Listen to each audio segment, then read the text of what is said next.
How you friends, तो कैसे हैं आप सभी। आई होप आप सभी अच्छी होगी। आपका स्वागत है हमारे अगली वीडियो सेगमेंट में। आज मैं बात करूंगा सेक्शन 10 के बारे में, ट्रांसफ़र प्रॉपर्टी एक्ट 1882 के। अगर आपने हमारे ट्रांसफ़र प्रॉपर्टी एक्ट से जुड़ी हुई पहली वीडियोस नहीं देखी तो आप उनको देख सकते हो हमारी प्लेलिस्ट में जाकर। और इस वीडियो को स्टार्ट करते हैं बिना किसी देरी से।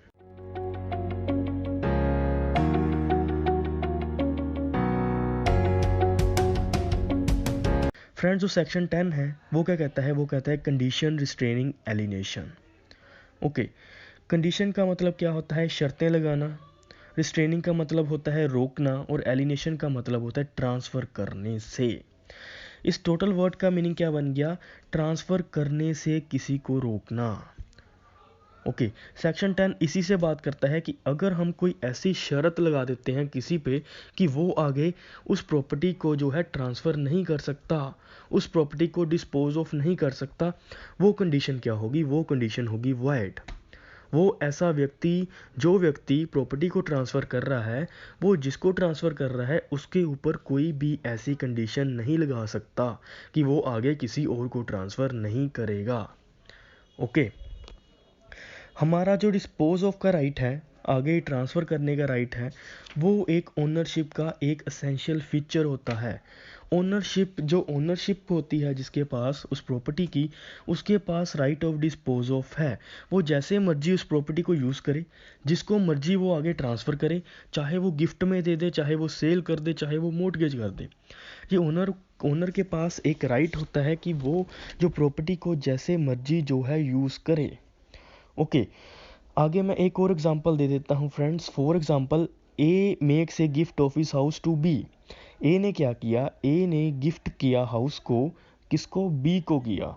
और कंडीशन क्या लगा दी कि बी जो है सेल नहीं कर सकता वो हाउस।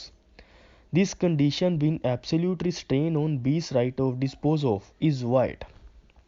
ओके, ए ने क्या किया था, गिफ्ट दिया बी को अपना घर।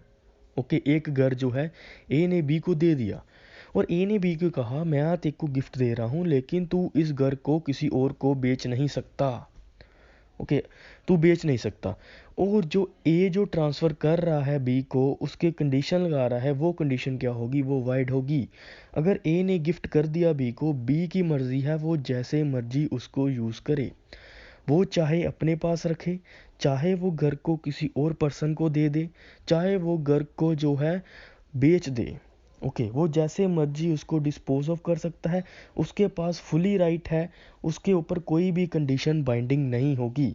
सेक्शन 10 यही बात कहता है कि अगर हम कोई ऐसी कंडीशन लगाते हैं किसी के ऊपर कि आगे वो व्यक्ति जो है ट्रांसफ़र नहीं कर सकता, तो ऐसी कंडीशन क्या होगी, वाइड होगी। ओके, वो मानी नहीं जाएगी। वो जैसे मर्जी उसको यूज़ करे, जैसे मर्जी उसको ट्रांसफ़र करे। एक हम और एग्जांपल ले लेते हैं। ए ने क्या किया, ए ने अपना घर सेल कर दिया बी को, मतलब कि ए ने घर बेचा किसको, बी को बेच दिया, और बी के ऊपर ये कंडीशन लगाई कि बी जो है वो घर सी को ट्रांसफ़र नहीं कर सकता। ओके, सी को ट्रांसफ़र नहीं करेगा। इसमें जो ए ने कंडीशन लगाई बी के ऊपर, वो क्या होगी, वो वाइड होगी। ए उसके ऊपर कंडीशन नहीं लगा सकता बी के ऊपर कि तू जो है सी को घर नहीं बेचेगा। अब बी के पास ओनरशिप आ गई, वो जैसे मर्जी उसको बेचे, जैसे मर्जी उसको यूज़ करे। ओके, सो कोई भी व्यक्ति जो है इसके ऊपर कंडीशन नहीं लगा सकता। लेकिन फ्रेंड्स, इसमें एक्सेप्शंस आ जाती हैं कि कई सर्कमस्टांसिस में ऐसी कंडीशन जो होती है वो लगाई जा सकती है। वो कौन से कंडीशन में लगाई जा सकती है, लीज़ के कंडीशन में। अगर हम अपना घर किसी को रेंट में दे रहे हैं, लीज़ भी एक तरह का ट्रांसफ़र ऑफ प्रॉपर्टी ही होता है फ्रेंड्स। ओके, लीज़ जो है ट्रांसफ़र ऑफ प्रॉपर्टी एक्ट में मेंशन है। ओके, सो इसीलिए जो लीज़ में भी हम ट्रांसफ़र करते हैं प्रॉपर्टी किसी अदर पर्सन को। फॉर एग्ज़ाम्पल, किसी पर्सन ने अपना जो लैंड है वो किसी अदर पर्सन को दे दिया। ओके, और उसके लीज़ पे दिया, किराए पे दिया, 3 साल के लीज़ पे दे दिया उसने, और उसके ऊपर एक कंडीशन लगाई कि तू इसको किसी को बेच नहीं सकता। ओके, तू इस किसी को बेच नहीं सकता, किसी को आगे नहीं दे सकता लीज़ पे, वो उसके ऊपर कंडीशन लगा दी। और ऐसे कंडीशन क्या कहता है हमारा लॉ कहता है, कानून कहता है कि अगर लीज़ के केस में ऐसी कंडीशन लगाई जाए तो वैलिड होगी। क्योंकि ओनरशिप वहाँ पे ट्रांसफ़र नहीं की जा रही, बस उसका इंटरेस्ट ट्रांसफ़र किया जा रहा है। ओनरशिप जो है उसी व्यक्ति के पास है जो कंडीशन लगा रहा है। ओके, सो ये था लीज़ के केस में ऐसी कंडीशन जो होंगी वो वैलिड होंगी, वो अमान्य नहीं कही जा सकती। आगे है मैरिड वुमेन।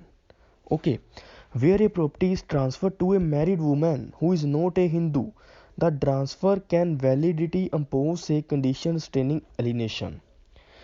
अब क्या कहते हैं, अब इसमें क्या कहा गया है, इस एक्सेप्शन में क्या कहा गया है, इस एक्सेप्शन में कहा गया है अगर किसी मैरिड वुमेन को जो है प्रॉपर्टी हम ट्रांसफ़र कर रहे हैं, ओके, और वो मैरिड वुमेन जो है वो शादीशुदा औरत जो है वो हिंदू भी नहीं है, मुस्लिम भी नहीं है और बुद्धिस्ट भी नहीं है, वो किसी और धर्म की है, तो उसके ऊपर हम ऐसी कंडीशन जो है वो लगा सकते हैं। ओके, फॉर एग्जांपल जो मिस्टर एक्स था, मिस्टर एक्स की वाइफ थी मिसिस बी जो है वो एक क्रिश्चियन औरत है, वो इन तीनों में नहीं आती, ना हिंदू है, ना मुस्लिम है, ना बुद्धिस्ट है, वो एक क्रिश्चियन है।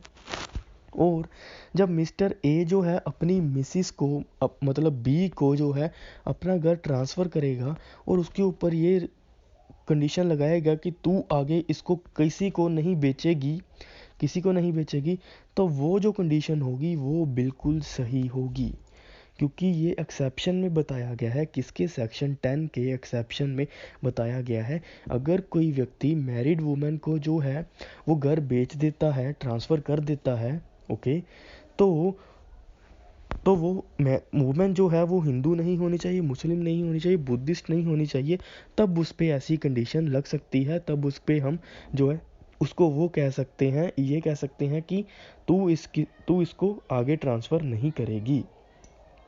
ओके, ये अकेला मैरिड वुमेन के लिए है, मैरिड मैन के लिए नहीं है, ये वुमेन के लिए है, याद रखना, ये औरत के लिए है। वो औरत जो हिंदू भी नहीं हो, मुस्लिम भी नहीं हो और बुद्धिस्ट भी नहीं हो, किसी अन्य धर्म की हो, उस पर यह कंडीशन लगाई जा सकती है। ओके फ्रेंड्स, सो ये था section 10 of transfer of property act 1882। I hope आपको ये समझ लग गया होगा। अगर आपको इससे रिलेटेड कोई भी डाउट है, please go to the comment box, comment करिए, मैं आपके कमेंट्स का ज़रूर आंसर करूँगा।